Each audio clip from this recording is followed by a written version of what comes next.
This is Tomonews for Monday, February 20th.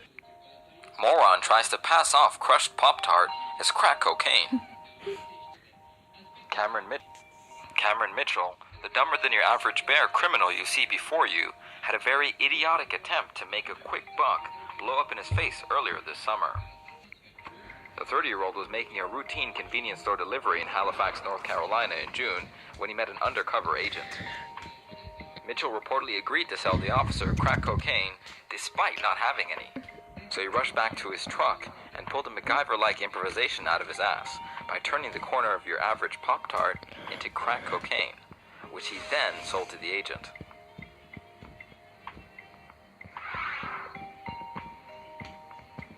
No word yet on what exactly he had to do to prove it was grade A crack rock, though.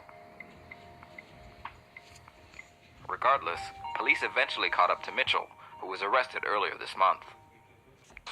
Activists say a protester may lose her arm because of a police grenade, but the cops tell a different story.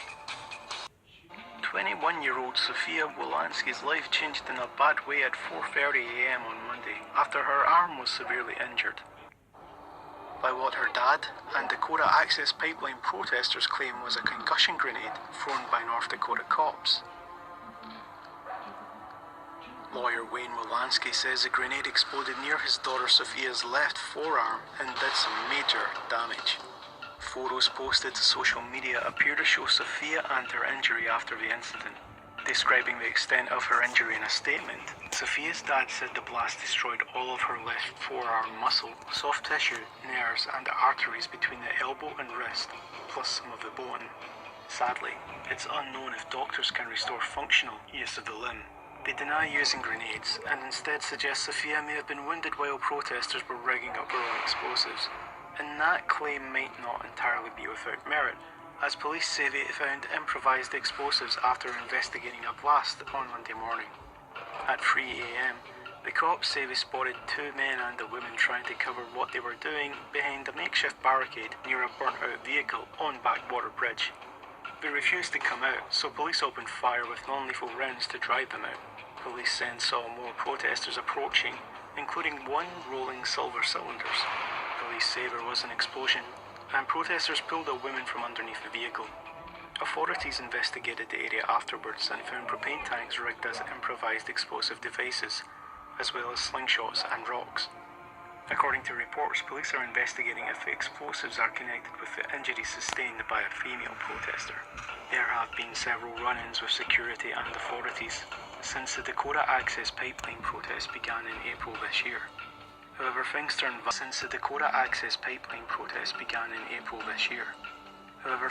violent late last month during confrontations between riot police and protesters. Navy vet brutally beaten trying to stop men from torturing turtle. Disabled Navy veteran Gary Blau was attacked by a group of 3 men, ages 23, 18, and 16, when he saw them beating a turtle and tried to intervene. On February 14th, in his Daytona Beach apartment complex, Blau's wife and daughter told him they passed 3 men smashing a freshwater turtle against the concrete. Blau walked over and told the hooligans to leave the poor creature alone. They didn't take too kindly to his request, though, because when he tried to help the injured turtle back into the pond, he was hit from behind, punched repeatedly in the back of the head. Blau was then kicked and stomped on for the next several minutes, until neighbors came out and scared the thugs away. Blau sustained injuries to his face and skull, and may have a concussion. He says he's more sad for the turtle, though, whose leg he later found in the bushes. Authorities found the turtle's dead body floating in the pond. Police have arrested Johnny Beverett, Ryan Ponder, and the unnamed 16-year-old, charging them with aggravated battery and animal cruelty. Gary Blau's wife and child are glad their superhero is still alive. Unsurprisingly, the 45-year-old says he'd take that beating all over again to stand up for that turtle. Teen boy bullied, beaten, pummeled, and pissed on.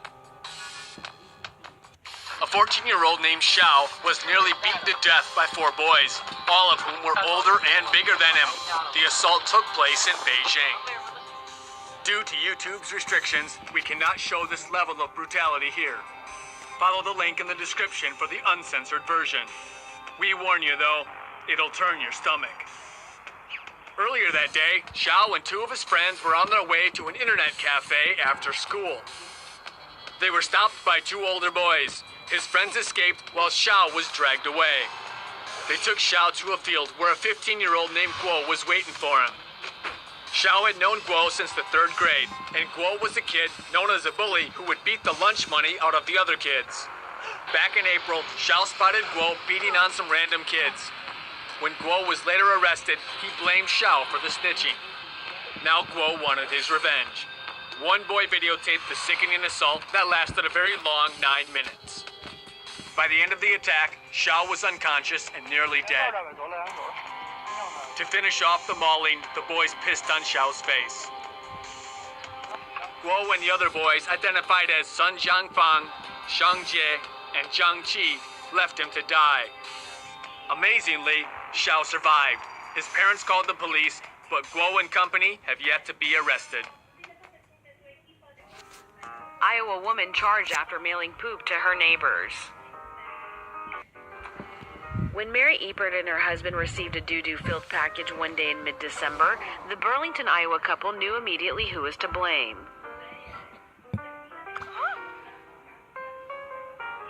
The pair had been feuding with their neighbors for the last 4 years over their neighbor's dog incessant barking. When direct complaints proved unsuccessful, the irritated couple took matter to police as well as animal control authorities, but when that too proved ineffective, they took to the web, posting footage of their neighbors barking Great Pyrenees onto YouTube. Things soon escalated and Ebert received this package on December 13th. Why the neighbor identified as 51-year-old Kimberly Capdevilla chose to grab cow dung rather than her dogs, which we would have think made for a better prank, remains unanswered. Capdevilla has since admitted to pulling the stunt and faces up to 30 days in jail and a $620 fine if the charges stick. German-Iranian national yelled Allah Akbar before slaughtering children at a McDonald's in Munich. The terrifying video you see here shows a German-Iranian opening fire on several victims outside a McDonald's in Munich on Friday. The 18-year-old gunman killed 9 people and wounded 21 others. Police say the shooting rampage ended when the gunman, seen here, turned his weapon on himself. They believe the gunman may have used a fake Facebook advert promising free food at this McDonald's on Hanauer Street to lure his victims. A witness told CNN the gunman loaded his weapon inside the men's room. Another witness said the gunman shouted Allah Akbar before opening fire on his victims, many of whom were children. The gunman emerged from McDonald's and shot several more victims on the street. Their bodies littered the street as panic gripped the busy shopping district. The gunman crossed the street and headed toward Olympia shopping mall. He was seen on a nearby roof parking garage firing his weapon. Police later found him dead from a self-inflicted gunshot wound. Although investigators are unaware of any terrorism links at this time, ISIS supporters took to Twitter to celebrate the attacks. Miami high school students accused of raping disabled teen. 4 Florida teens are alleged to have gang raped a mentally disabled girl in a janitor's closet at their high school, according to police. Teens, aged 15 to 18, were all students at North Miami Senior High, where the girl was enrolled in a job training program when the brutal assault allegedly took place in January. One of the teens approached the girl and told her that she was pretty and asked her to follow him, leading her to another boy who then took her hand. They took her into the janitor's closet, where they were joined by 3 other boys, closed the door, and turned out the lights. The 4 teens then proceeded to gang rape the poor girl. One boy told her not to tell, but she did after a security guard caught them leaving the closet. The victim later told Miami-Dade School Police what happened. Canaldo Alexis, 17, Derek D'Angelo Bynum, 18, Stephen Akeem Joseph, 15, and David Lombard, 17, all face felony sexual battery charges on a person with mental disabilities. Authorities are reviewing security camera video of the teens going in and out of the closet, court records showed. Israeli illusionist Hezi Dean floats over a baffled crowd in Tel Aviv.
Donald Trump may not be the next president of the United States. Donald Trump was certainly among the most flamboyant characters on the stage last week for the first top-tier GOP debate, but it appears that Donald was given enough rope, and yes, he went ahead and hanged himself with it. The person behind Trump's implosion? Fox News anchor Megyn Kelly, who suddenly become a hero to people who never thought they'd fall in love with a Fox News anchor. Trump did not enjoy Kelly's debate night attacks on him, which included asking the bombastic billionaire about less than flattering comments he's made about women. Not long after the debate, the thin-skinned Trump went on CNN and complained about Kelly, calling her an angry person. Trump then said, "You could see the blood was coming out of her eyes. Blood was coming out of her whatever." Awkward silence.